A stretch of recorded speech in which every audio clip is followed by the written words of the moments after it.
ito ang pangit sa mga kalsada ng Pilipinas.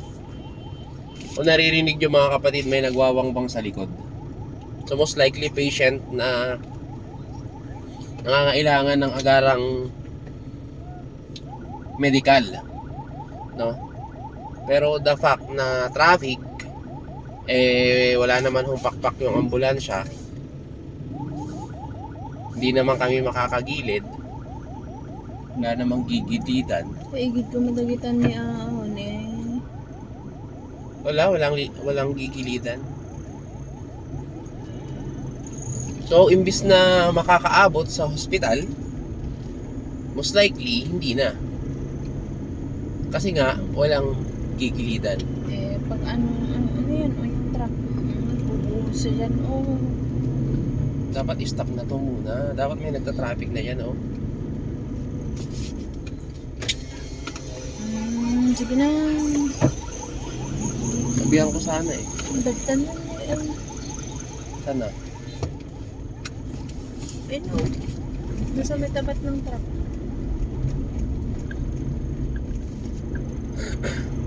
Pwede lang dumiretso. Pero hiwalayan, ano? Oo. Talaga. Saan mo? May sumusunod pa ba sa atin? Wala na. Nandyan na. Dali mo, pipip na. Dito ka na.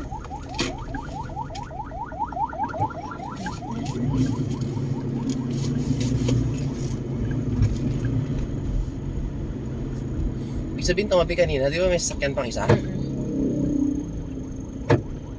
Tabi na Iyamat.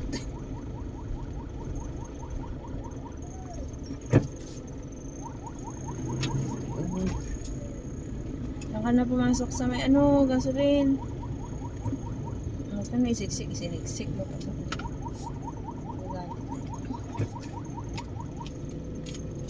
dapat dito na siya nakipway. Sumusunod naman din kasi yan. Ayun na, siniksik na ngayon doon. Doon na lang siya. Gumano na yung iba,